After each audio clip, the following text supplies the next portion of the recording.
Hello, everybody, and welcome back to Tides of Death. So, Nilrem, we're going to meet up with you a few years later.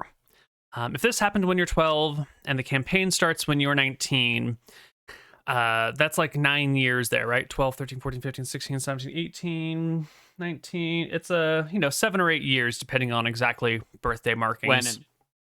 Yeah. So, how many years do you spend on the ship with Uncle Tommen, and how many years do you spend with your master learning the ways of magic in a town? Well, I'm only a first level wizard, Mm-hmm. and by that I'm like first and a half. So how long do you think it takes a wizard with a master to achieve that? Like 2-3 years, or Yeah, probably about 2.5, 3. You're pretty brilliant, so for you, you might even be only like 1.5 or 2 years. let's just do like 7 years on the ship then, and then 1 year. Let's do 6 years on the ship and like 2 years with like a master, like 1.5 years with like a master. Great. Okay, so you are with Uncle Tommen and his crew, and it appears to you rather quickly that these guys will take jobs as they come. Some of them honest, most of them honest, but there's always the job on the side where something needs to be moved without someone knowing, maybe avoiding certain taxes, maybe this thing was some hot merchandise, maybe this person wants to arrive somewhere without anyone noticing. They're pretty happy to take on all sorts of odd jobs. And they will teach you the ways of the sea. They will teach you seamanship. They'll teach you navigation. They'll teach you swimming. They'll teach you what other proficiencies do you have? Oh man, I have all the seaman proficiencies. Oh yeah, Swimming, they'll give you navigation, seamanship, boating, cartography. Maybe herbalism, but that's probably taught through the. That probably comes from the wizard. Yeah, I think the literacy, arcanology, spellcraft, and herbalism come from your wizard buddy. Yeah. And the other ones come from these folks. So quickly, they will learn that you have an eye for map making, a skill that no one on this ship has. Maps in this era are difficult to come by. Some people are professional map makers, but those people are few and far between. Most folks kind of do their own maps. Most sea captains will draw, maps of the regions that they think are important, or make, tide charts and what is it called where you notify people where rocks and reefs are? There's a term for that. It might just be chart. Anyway, they find that you are extremely useful in this capacity, and rather than teaching you how to fight and how to, be upfront and in combat, because you're a little kid when you join them, they focus on teaching you these skills. Which of these skills is the one that Nilrem finds the most interesting? Probably cartography. Yeah. Yeah. So his navigation and cartography, I think, go hand in hand. He'd probably be in the downstairs, just drawing maps and stuff of certain regions that they go. Excellent.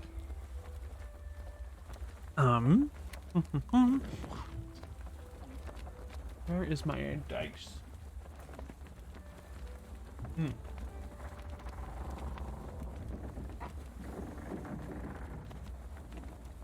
One of the first things one of the last things that they teach you on your 16th birthday or something is how to use a knife. You've had to use knives for all sorts of things, but one of these guys on the ship is a knife specialist. Who is this knife specialist that teaches you how to use a dagger? Are you asking me? Yeah, I'm asking you to name an NPC. It could be a man, it could be a woman, whoever you want. Who is the knife specialist? Let's do a lady named Cassie.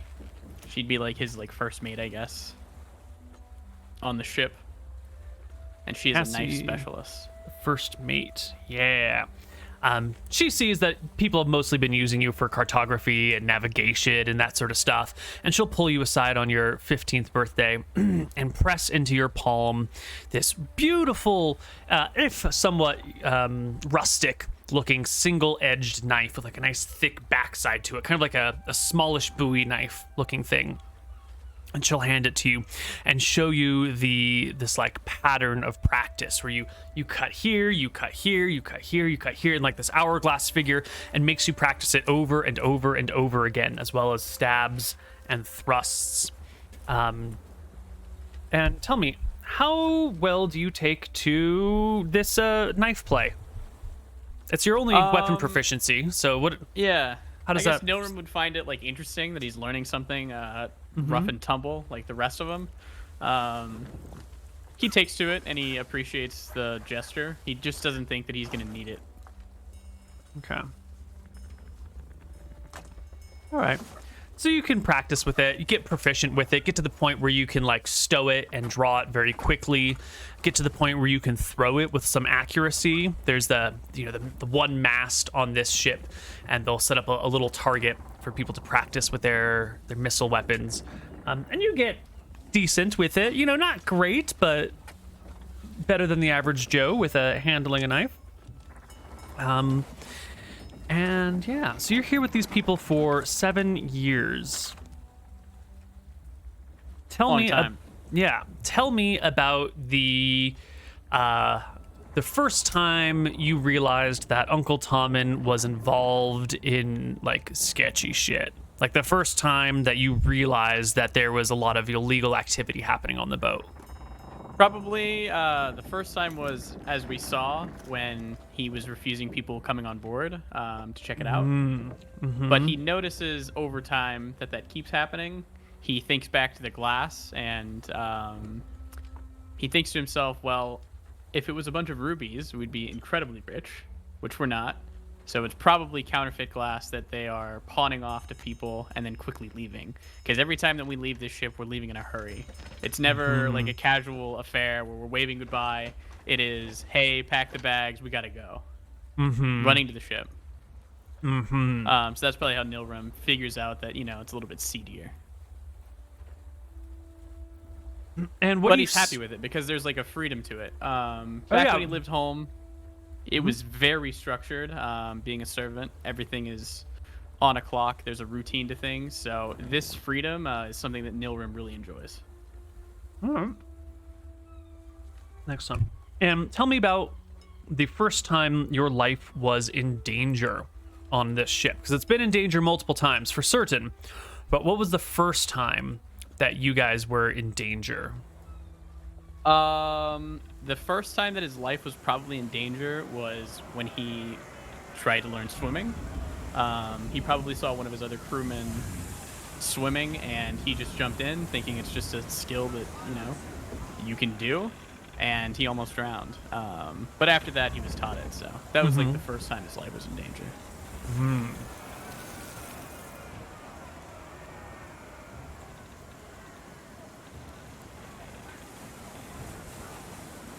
Okay. So this first time that you throw yourself in the ocean, just to sink or swim, it looks pretty easy.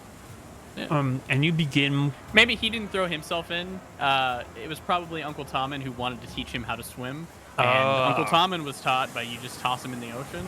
So Uncle Tommen threw Nilrem in the ocean and just was like, all right, figure it out. But Nilrem did not have the strength to do it very easily, but... All right. So the first time you get tossed in the ocean, you just sink. You struggle, you flail, but you don't know what you're doing, and you begin to just drop beneath the waves, beneath the sea. I'm going to ask you to make me an intelligence check at like -5. Okay, so I'll just roll a d20 plus 15. That's not d20 plus 13? 13. Oh my god. This is Very perfect, good. actually, Mr. Mouton. As you sink beneath the sea and the sound of the waves and the wind begins to like vanish from overhead, a sort of calm settles over you for a moment. You can hear these like bubbles forming around you, and you can see this vast school of fish darting underneath the boat. And through the panic of the moment and the clarity of your mind, you manage to sort of loop the nearby bubbles that are rising from the sea floor into one sort of like centric bubble that you can hold in place, that you manage to do through this like sheer force of will. Sort of like this is as close to wild magic as you're going to end up getting here, where the untrained young man manages to bind enough magic together in haste to create an air bubble out of the smaller air bubbles around you and hold it over your head. By all rights, you should have drowned. You end up under the water for about 2.5 minutes before someone manages to come down and find you and pull you back to the surface. And in those 2.5 minutes, you survive through manipulation of the air and water around you. What does the person who comes down to get me see? You see a kid sitting down there with an air bubble over his head? Is it odd? While you're down here with your air bubble looking around, you can see there are a couple of people on the surface, like 60 feet above you, swimming about, and you can see people diving off of the ship a few times, but you down here, like you're in the darker part of the waters, you can see up and see them pretty easily, but they're having trouble finding you. So you'll watch them like jump off the boat and swim around looking for you, and then finally someone, what was her name? Cassie will come down and find you. While you're down here under the water, I want you to make me a perception check. Can't make it up, Koibu. Another natural 20. Natural 20. Oh my god, the rolls in this campaign. My backstory rolls are just really good. Oh, yeah, there's no danger to you in your backstory whatsoever. No. Down here under the water, you find the source of these bubbles. They're coming from underneath the sand that you find where your feet are. And as you dig around in the sand here, you pull up a singular golden coin. Before Cassie comes up and grabs you by the collar and swims you to the surface. What do you do when you get to the surface, holding on to this single golden coin? Can I look at it? Can you tell me what the markings are? Yeah. It is a rounded coin. It has the face on it of some woman, some queen of some place. There are letters stamped around the edges, but at this point you're still illiterate and you wouldn't know what they say. You've seen coins like this. They come from a land called Arcadia that you have visited before and are revisiting again. You've traveled between Arcadia and Solemn, and you've visited a couple of the outer islands in the Dardanelles. And so you would recognize this money as Arcadian gold. And gold is a lot to us. Yes, gold is a lot, especially because just in terms of like volume of cash, gold is rare. It is, it's worth 10 times as much as silver, and there is 1/10 as much gold around as silver. So most money and most transactions are accounted for in silver because that's just literally the most common type of cash. Since we've been a pirate for a long time, I assume that I would be more worried about getting the score rather than almost dying, I guess. Mm-hmm. So I would come out unscathed, I guess, and I'd press the gold coin into her hand, and I'd say, like, Jexel, praise Jexel. There seems to be something down there with gold. I found this under my feet from where I was. You share the wealth with your crew. Yeah. And the information with your crew. Okay. I would press upon them that there's probably more. Well, the party spends the rest of the day searching that area, taking turns diving down to those depths, which are a little bit hard for your crew to get to. And searching around there, they inevitably open up or find a sack of coins that must have fallen off of a ship somewhere. It contains 60 pieces of gold, an epic haul for this crew out of the middle of nowhere. But the source of bubbles at the sea floor isn't really understood. They don't know where the bubbles are coming from, but they're there. They can't dig down far enough to find it. Does Nilrem have any ideas about how to handle the questionable bubbles that saved your life and marked the treasure? Can I do an in check for it? I don't think I have any ideas offhand. I would assume maybe there is a chest down there or something that's like feeding off air bubbles. Yeah, go ahead. I Give don't me an int check. 26. Yeah, well, there's got to be something, right? So you concoct a simple yet effective strategy to give people a second breath of air, because it takes a lot of holding your breath to swim down that far, and then you have to hold it to go back up. So if people can get one good breath of air down there, then they might be able to search a little bit longer. So you devise a solution whereby you breathe into a water skin and then cork it and swim it down with you, and then when you get there you can like uncork it and get one gulp of already half breathed air, which will allow people to stay down just long enough for them to pull up a magic ring, which gets brought to the surface. Quickly, this is investigated between the crew. It's clearly magical. It's been underwater for a long time, and yet it's not tarnished, it's not damaged, it's not rusted in any way, shape, or form. And the sapphire in the middle of it is just... the way it catches the light is just unnatural. This turns out to be a ring of water breathing that your Uncle Tommen will take for himself. Bitch. Yeah, how do you feel about that? You more or less are the one who discovered it and found it and everything, but Uncle Tommen, captain of the ship, says this is his one piece of treasure that he's going to take, and divides the gold among the rest of the crew. He was good enough to save my life. I'm sure that he loves me, so maybe he'll give it to me as a going away present when we hit the shore running. But I'm cool with Uncle Tommen having this. It's not my place to take the captain's treasure. Okay.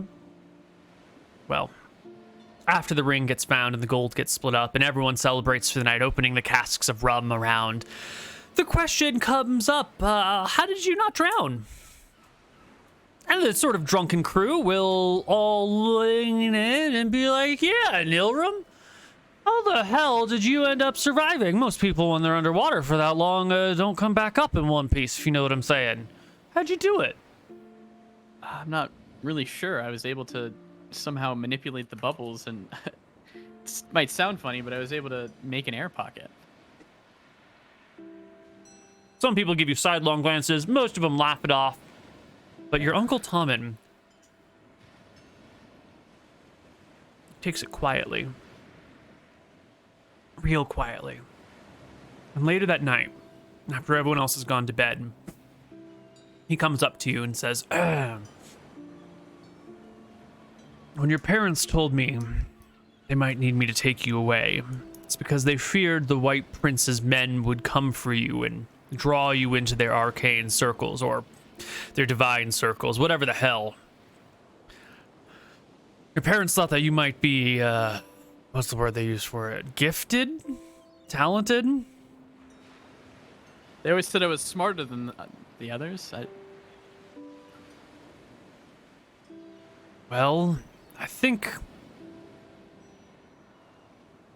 you've got something going on with you. Do you feel a divine intervention while you were down there? Did God step in and save your life? No, I did it myself. No, God stepped in and helped me. It was more something I just did by my own right. Well, look, kid. You've been an asset to this team ever since we brought you on board. And that ring and that gold that you found there, it's your finest moment yet. But if there's something going on, some sort of magic happening around here, it's probably best you figure out what that is for yourself. I think we should put you ashore in the next town. We'll be where's the next town for us? I think the next place we're ending up in is Hillsborough. I think we're going to put you in town in Hillsborough. Get you situated with With those a tutor dwarves? or I know they're dwarves. They're not the greatest of seamen, but there are a couple of good wizards in Hillsborough. There's a couple of good Those wizards in every landlubbers major... don't know anything. I've Never seen a dwarf on the water. Well, you won't see a dwarf as a wizard either. But listen, son, if you've got the ability to cast spells, to bind water, to make you breathe, that is something this ship could use. And I think we should take the time to put you on shore and get you an education, get you learned. Not everyone has the options that you're going to have in life. It would be a shame to waste them. But it's got to be voluntary. This ship for the crew, I'll do anything. Well, everyone on the ship is here by volunteer. We'd love to have a wizard with our ranks.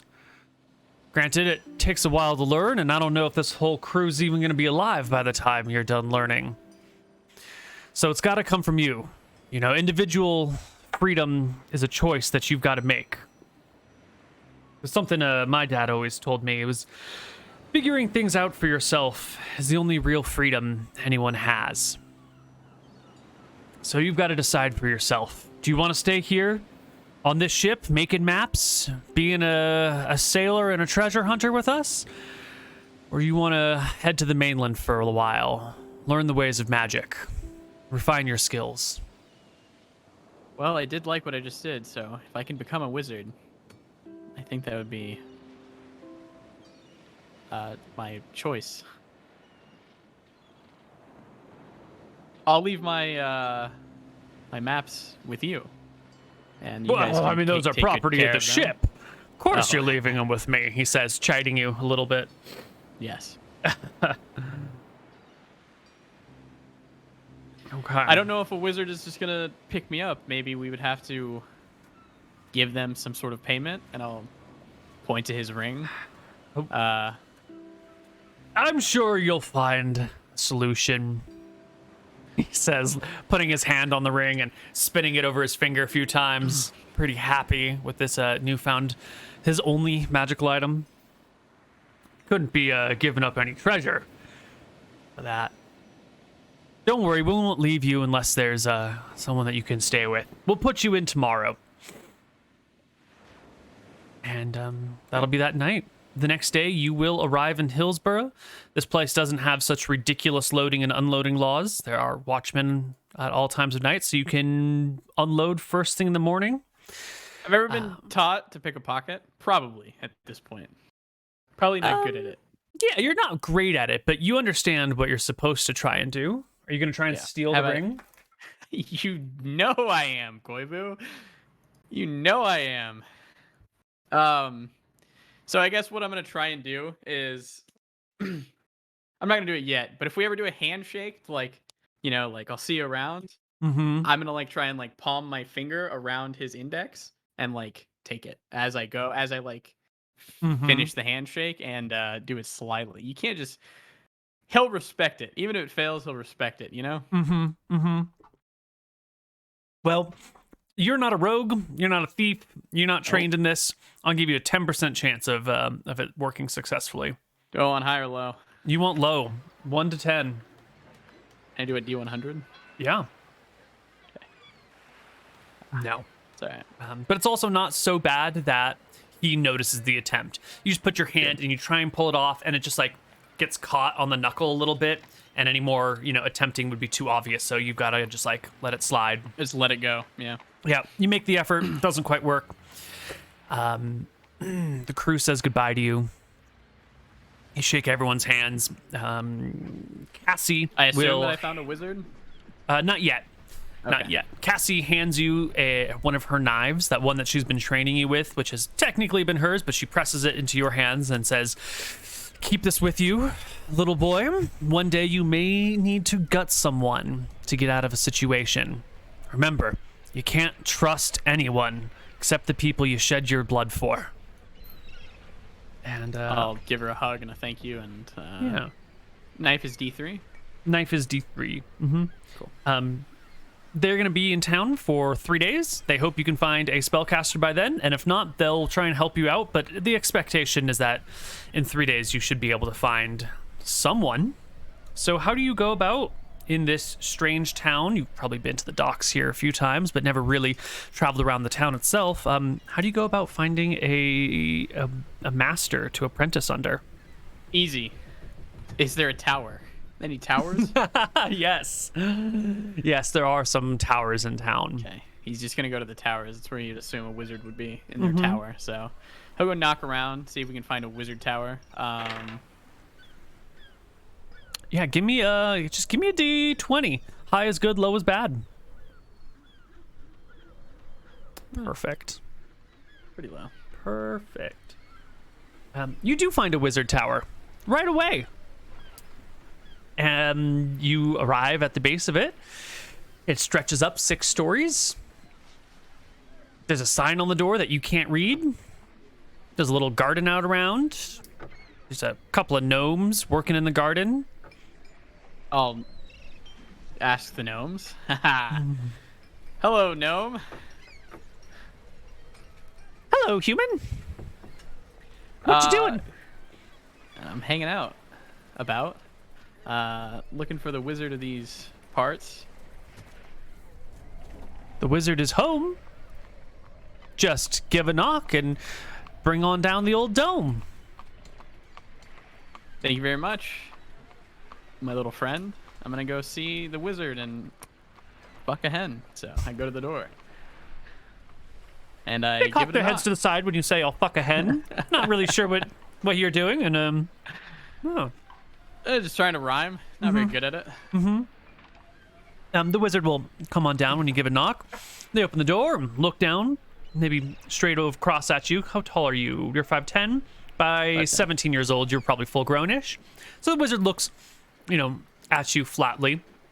It is a Human? gentleman, human, about 45, maybe 50 years of age. Thinning hair on top, kind of long and wispy coming down to the mid-back, kind of unkempt like some sort of mad nerd who has no concept of how to dress themselves or groom themselves and is just happy to be looking a bit weird. Their clothes are kind of stained. There's like grease marks on them, cat hair covering them, a couple of like little small feathers on a shoulder. The wizard looks at you and goes, "Yes, what can I do for you today?" I was sent here to study. My uncle said that I'm probably cut out for this. Ah, gifted one, are you? Excellent. And did your uncle send you with tuition?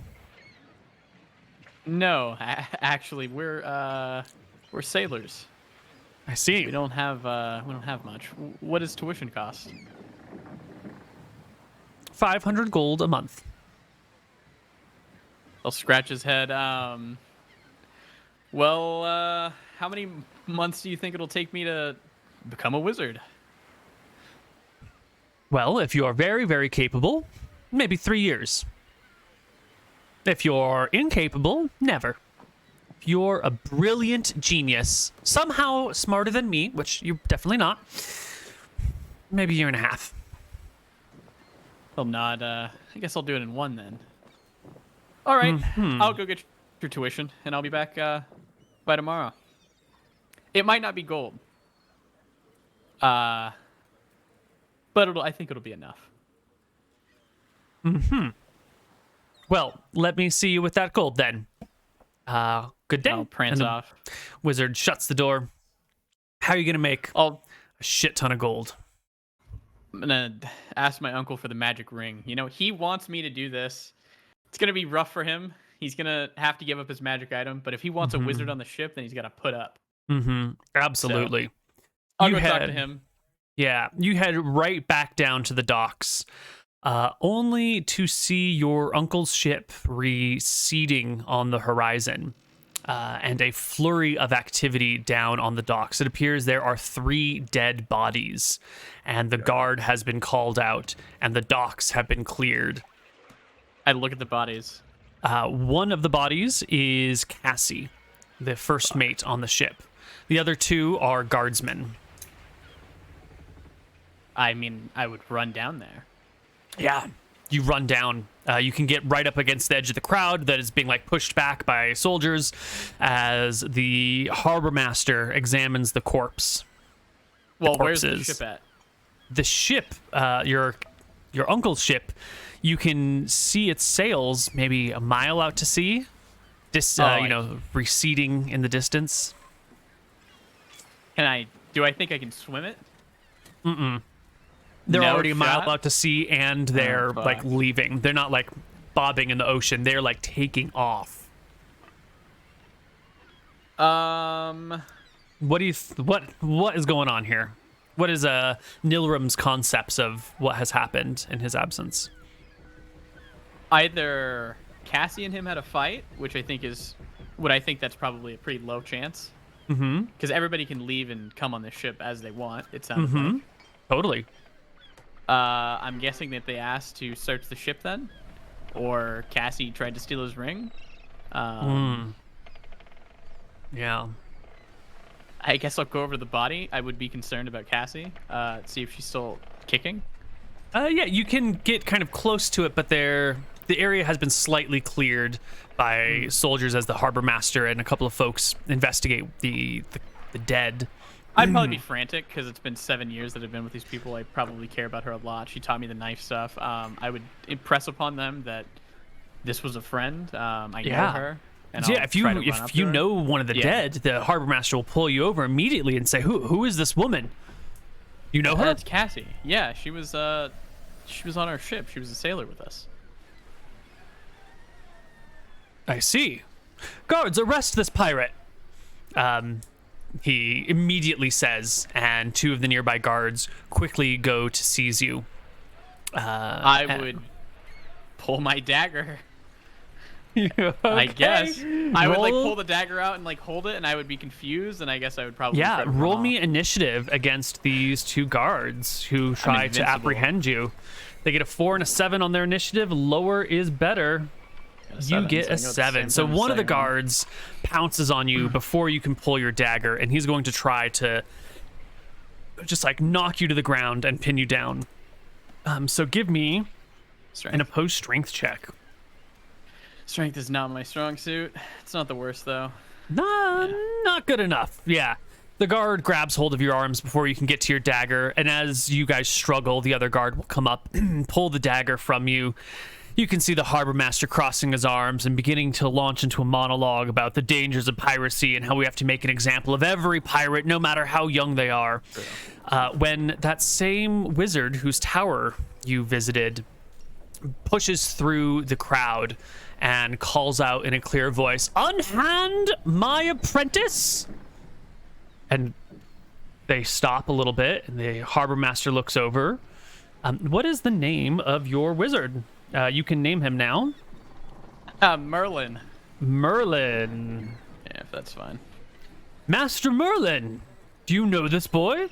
And Master Merlin says, "Absolutely. He is my new apprentice.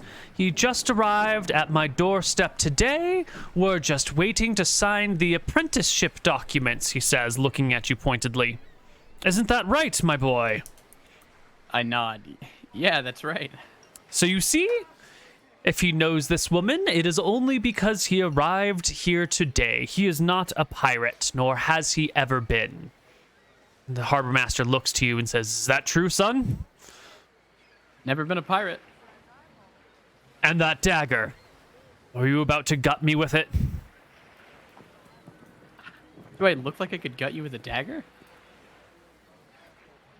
Yeah, they accept it. They release you into the care of Merlin, who will grab you by the ear more for show, to kind of make it look like you guys have an existing relationship, and pull you through the crowd. And once you get out of the crowd, he continues to pull you by your ear, which is painful and discomforting, all the way back to his tower, where he will sit you down and put a pile of papers in front of you and say, "Sign this, and then you can be my apprentice. If you don't sign it, then I will hand you back over to the harbor master, and they will hang you for piracy." I'm not stupid. I'd sign it. He'll take off the one thing he has, which is his emerald ring. He'll recant the story of the wild magic that he happened upon. The ring that he was going to get from his uncle, who they were. He'll put the emerald ring down, explain that that was his parents' ring, and hope that that's enough for his tuition. And he promises he'll do it in a year. The wizard looks at it and goes, "This will not cover tuition, but that is what these are for." He taps the pile of apprenticeship documents. These documents give us a reasonable trade. I get 15 years of apprenticeship from you in exchange for me teaching you magic. I figure 15 years of service is enough to pay me back for the spell book I will have to bind for you, the reagents I will have to acquire for you, the time and energy I will put into you. Yes, I think this is a fair deal. And now that you have signed these documents, they are legally binding. Welcome home, he says, with a not quite sinister, but like a greedy, I've pulled one over on him look in his eyes. Yeah. And we'll take our second break right here. We'll come back for our third act, which is when you leave this wizard. Spoilers, it's less than 15 years. Yeah. Yeah. We'll see you guys on the other side of a break.